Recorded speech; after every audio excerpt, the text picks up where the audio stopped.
The training deck of the Galactic Unity, humanity's first joint military vessel with the Coalition, buzzed with the usual pre-shift activity. Lieutenant Arin Vale stood at the edge of the sparring ring, rolling her shoulders as she watched two Kraith soldiers grapple with calculated precision. Their forearms moved in synchronized patterns, a dance perfected over centuries of martial tradition. Pathetic. Sergeant Drevok's voice rumbled behind her, his translator rendering the Krath language into clipped, harsh syllables. Your species arrives at the Coalition with empty hands and emptier tactics. Arin turned slowly, meeting the towering alien's gaze. Drevok stood nearly 8 feet tall, his chitinous exoskeleton gleaming under the deck's harsh lights. 2 of his forearms crossed over his broad chest while the other 2 hung at his sides, claws flexing with barely contained disdain. Among the Krath he was considered a master of Kethvar, their ancient combat art. Empty hands? Arin asked, her voice level despite the attention their exchange was drawing from other soldiers on the deck. You humans. Drevok clicked his mandibles in what passed for Krath laughter. You rely on your weapons because without them you are nothing. Soft flesh, weak bones, no natural armor, no claws, no venom. He stepped closer, his shadow engulfing her smaller frame. In the arena of true warriors you would be prey. Arin had heard variations of this speech before. In the 6 months since humanity joined the Coalition, they'd been the subject of constant scrutiny.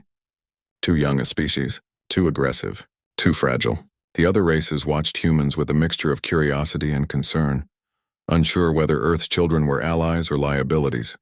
Is that a challenge, Sergeant? Arin asked. The training deck fell silent. Even the Krath sparring partner stopped mid-grapple to watch. Drevok's head tilted, his compound eyes glittering with amusement. You challenge me? Another series of clicking laughs. I have trained in Kethvar for 30 cycles. I have broken stronger opponents than you in half. Literally. He spread all 4 arms wide in a gesture of mock invitation. But please, little human, step into the ring. Show us what your empty hands can do. Arin didn't hesitate. She climbed through the energy barrier that marked the sparring ring's boundary, feeling the familiar tingle of the safety field activating. It would prevent lethal damage but allow everything else. Pain, impact, the bitter taste of defeat or the sweet rush of victory. Drevok followed, his movements predatory and confident. Around them, soldiers from a dozen Coalition species gathered, forming a living wall of spectators. Arin heard whispers in multiple languages, felt the weight of their doubt pressing down on her shoulders. No weapons, Drevok announced, loud enough for all to hear. Just as I said, empty hands, Arin said nothing. She centered herself, feeling her heartbeat slow, her breathing deepen. She'd studied Kethvar since joining the ship, watched hundreds of hours of Krath combat footage. But more importantly, she'd spent 20 years training in human martial arts, judo, Brazilian jiu-jitsu, Muay Thai, boxing. The Krath weren't wrong, humans were fragile, soft, comparatively weak. They'd just drawn the wrong conclusions from those facts. Drevok struck first. A textbook Kethvar opening, 2 arms sweeping high while the other 2 aimed for her midsection. Fast, coordinated, designed to overwhelm. Arin stepped inside the attack rather than away, something no Krath opponent would ever do. She felt claws whistle past her ear as she ducked under the high strike, her hands finding purchase on Drevok's lower right arm. She pivoted, using his own momentum against him, and executed a perfect Osoto Gari, a major outer reap. Drevok's leg swept out from under him, and 300 pounds of alien warrior crashed to the mat with a sound like cracking timber. The crowd gasped. Drevok roared, scrambling to his feet with surprising speed. His eyes no longer glittered with amusement. Lucky, he snarled, circling her now with more caution. Arin didn't respond. She watched his center of gravity, the way his weight distributed across his powerful legs, the minute shifts in his posture that telegraphed his intentions. He attacked again, more aggressive this time, all 4 arms striking in a flurry of calculated violence. Arin slipped, parried, redirected. She couldn't match his strength or his reach, so she didn't try. Instead, she made him miss, made him overcommit, made him fight his own mass and momentum.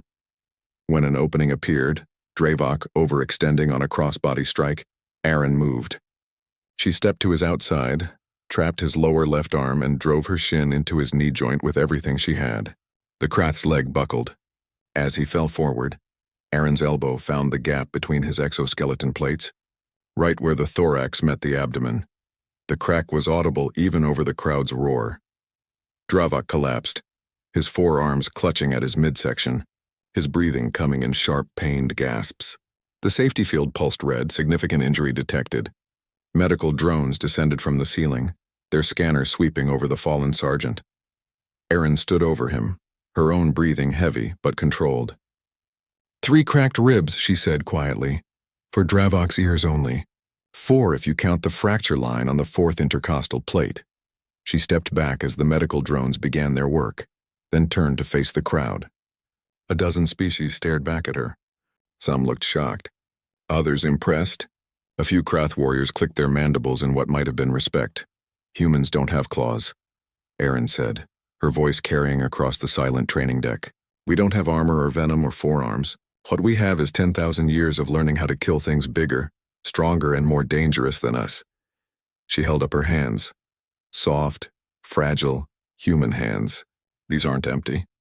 They're filled with the knowledge of a species that climbed to the top of a death world's food chain, with nothing but our brains and our determination.